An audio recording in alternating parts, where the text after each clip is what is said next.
This is part 2 of my evaluation of the civil report assignment, and we're just going to go through a few more things in some detail. So, in the outcomes, I don't think there's any value in me reading out these outcomes, but these are different HSE outcomes. These are the ones I'm testing you on.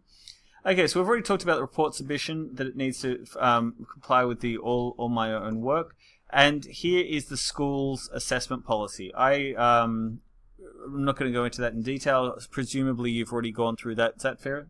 You've gone through the school assessment policy? Anyway, if you have any questions concerning that policy, you come and see me. Okay, I'm going to go through the report considerations in a little bit more detail. Like I said, this is really just here so I can assess you on these things. Design documentation should provide a comparison of multiple designs considered and a justification for your final choice. You need to tell me why you chose the design you did.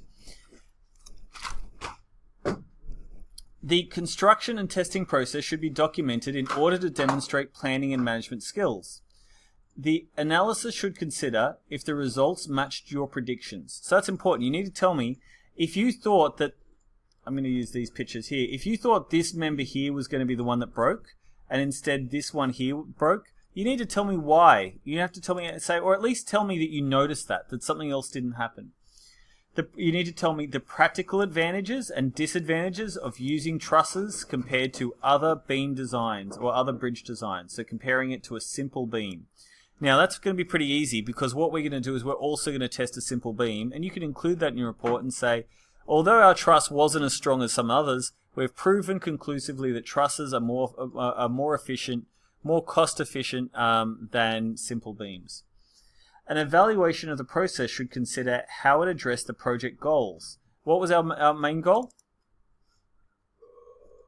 Produce truss design with high load-to-weight ratio. Exactly right. Now, in addition to the load-to-weight ratio, it needs to be something that makes sense as a scientific experiment. So that might be another element that you might consider, right? That it's scientifically valid, that it's a fair test, right? Okay.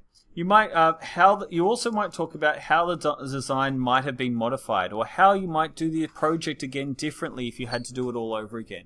What did you learn? What could you have done differently? Were you happy with your project? The report should include a conclusion based on your observed results. So you say, in conclusion, this truss was not the strongest truss, but it was stronger than the simple beam. Yeah, it had a better strength to weight ratio than a simple beam. Okay, so I've covered all those things. I'm going to go through a couple of these things in a little bit more detail. Right, we've already said you need at least 3 evaluation of design solutions. I said put it in a table. I said include pictures. The scale drawing dimension to AS 1100. Now, can you use your CAD drawing? Look, you can. If you want to include your CAD drawing and dimension that, that's acceptable, as long as it meets Australian standards. Or, if you want to draw it by hand, that's okay, as long as it meets Australian standards for dimensioning. Okay. Now, if you want to use some CAD, some pencil, that's okay too.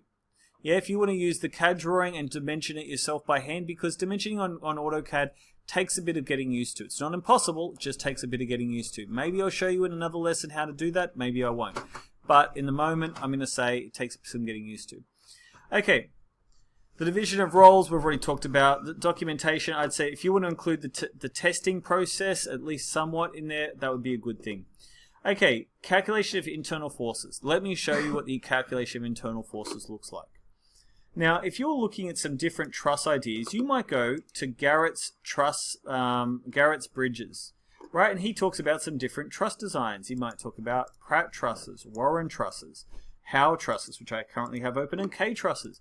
You might say, this is a Pratt truss. Why is it good? Is it good for any good models, right? Why would we want to use it? Right, this is a Warren truss. How the forces a truss out? Is it good for model bridges? This is a K truss. Is it good? Why we would want to use it? Right? Why we wouldn't want to use it? Right? You could maybe look at that. Now, if you notice here, he's got these diagrams. Now, he's got these diagrams, and these diagrams show not only the external forces, which are in black. Well, it doesn't even clearly show the external forces. If we zoom in, maybe it does. Nope, not even then. But what it does is it shows all of the internal forces. It has 2 different colors, red and blue. Why do you think they might be red and blue? Compression and tension is exactly right. Now, we're going to look at the one I happen to open first, which is a Howe truss. Now, we're going to look at, so see how he's got 2 different load conditions? he's got this one load condition where he's got everything centrally loaded. It's 100 units. It doesn't matter what the units are. It just says 100. Yeah? And then he's got this other one where he's broken up that load, that 100 load, into this one here. See how he's got 20, 20, 20, 20, 20, and he's looked at how it affects it if it's spread out. Now for our design, our breakers, the truss breakers that you need to design for consideration for, have to be loaded on the top and as a single point load. Not spread out and not on the bottom. That's how our truss breakers work. Now, if you have some other brilliant idea, you can come and see me. But that means there needs to be a point where the members meet at the top in the center. That's really important. That's a critical design consideration. Yeah? If you had something that was different to that, like let's say this Warren truss, that's okay because it's got a point where it meets at the top in the center. But if your top and center was that, it's not going to work because this will just bend and snap. The loads will not be distributed throughout the truss. Okay, now we've got this guy. Now, so he's done these designs, and if you just wanted to copy one of these 3 designs, he'd probably get away with it, right? See how he's even done the internal forces for you. What a genius. Isn't that a great way for you to cop out of doing any actual work in your assignment? Now, if you did that, you're going to get like the bare minimum for the marking criteria. I would like to see you actually show the working out. But in the meantime, I thought I'd at least show you how we can use solving software, truss simulation software, to figure out how to find internal forces. Okay, in this case of a Warren truss, the load that we're applying is 100 units. The reactions, because it's symmetrical, are quite, as we expect, 50 and, well, very close to 50. Right, and that's because it's very hard to get this perfectly correct. Or at least back in the old truss simulator, it was very hard to get it right. Now, if we look at the internal forces, what is the critical internal force? 139. Down the bottom here is 139. Now, the next critical force is 111%. Yeah? So whatever load you apply here, the force that's going to be going through this internal structure is going to be 111% of that load. So that's why I like to use 100 or 10, because I can just know that the internal force will be 110% of the applied load. Now, having a big force and big internal force is bad. Big internal forces mean that the forces aren't spread out very well, and it means that you need to have something very strong to deal with that point. That is the point where it's going to break. At the point that's dealing with 110% of the applied load. Or, sorry, it's actually going to break here at 139% of the applied load. If we look at the K-truss, where is it going to fail? Well, it's probably going to fail here at 67%. Will it fail in compression or tension? Well, it's hard to say. It'll probably fail in compression over tension because compression tends to buckle, right? And there's no holes in the tension, right? Which I've talked about in other episodes, other recordings. So, here the critical member is 67, right? For the Pratt truss, let's have a look. Well, here, the critical member is up the top here, and it's got 100% of the load. But that's for this Pratt truss. Depending on our design, we could get very different forces. Now, I want to show you that different... okay, well, so if we look at... I shouldn't have closed that last one. I want to keep the Pratt truss open. If we look at... Okay, so I've just had a good question. I've used the number 100 on this one, and I've used the number 10 here. I usually like to use 100. Now, when you load up your truss, you might only get 6 kilos, right? 60 newtons. Or you might get 600 newtons, right?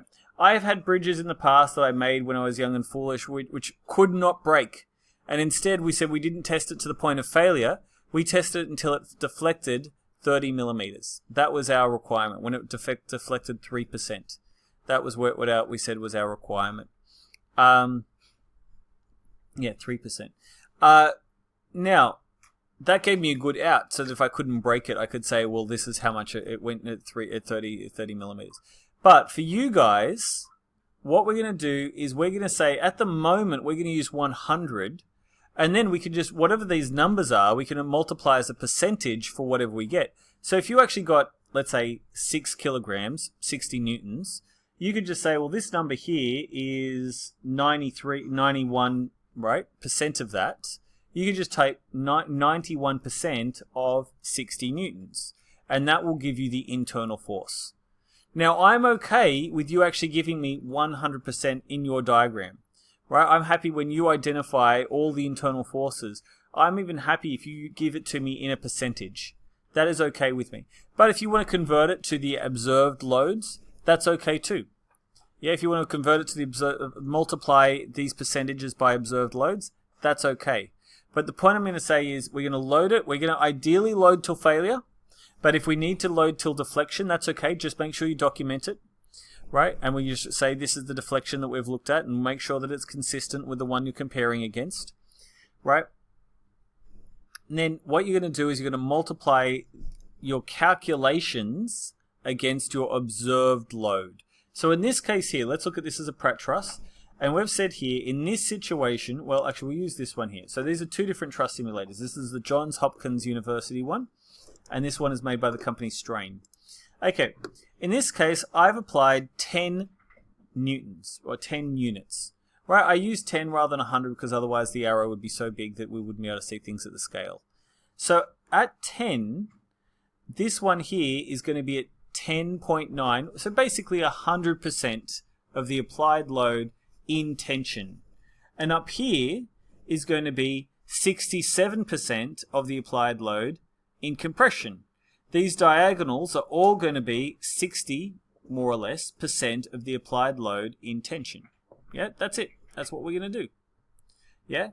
Now, I could show you how to do these diagrams in a second, but maybe that will be the focus of another video. In the Strain, they do the same. We get very similar numbers now. That was because the grids, they now snap to the grids, which is good. The downside is that they snap different grid spacing. I can change the grid spacing down below, but I didn't because I was lazy, right? And so our numbers are not exactly right. Here we've got 100%, or a little bit over 100%. Here we've got 91%, right? And 63. And here we've got 67, right? We've just got a little bit more. This one here is a little bit less evenly distributed, right? But we're still finding our critical member. Our critical member here is the 91. Here it's 100%. And it's in tension. That's our critical member. That's where we predict the failure is going to be. Now, I will teach you big part of this course is me teaching you how to calculate this yourself. And I expect you to get full marks. To access full marks, you need to include your calculations. If you just show me a screenshot of this, you will not get full marks. You'll get some marks, but not full marks. Which brings me to the marking criteria. Okay. Finally, we're going to get to the marking criteria. This is the best thing you should do. Provide a thorough evaluation of multiple design solutions, I said at least 3, and a scale drawing of the final design to the AS11 drawing standards with no errors. That's what ideally I'd want. Right? Detailed documentation of the construction and testing process demonstrating good use of time and quality management skills. Okay. Correct calculation of the following. The reaction, now the reaction's pretty easy, right? Because it's going to be symmetrical, it's just going to be split it in half, right? If we look at these ones here, the reaction here is 5 over 10, right? 50%.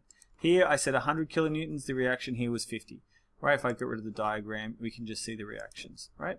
Pretty easy. So these are all we were asking before about internal and external forces. Here we see 3 external forces. We have an external applied force and 2 external reactions. When I click on this, we can see the internal forces. Okay. Then we have, so you need to find the reactions and the internal forces. You need to find the axial strength at failure. So in this case here, if we use this as our diagram, we would say, let's say it was 60 newtons, right? Let's use this one actually. 60 newtons. Well, I'd multiply 60 by 91%. Just off the top of my head, I'm going to say 54, right? 54 newtons. Then I'm going to divide that by my cross-sectional area. 54 newtons divided by 7 times 7, 49. So 54 divided by 49, right? I just made up a number, right? But if I get the calculator, and we're going to run out of time, if I have 54 newtons divided by 49 millimeters equals 1.1 megapascal.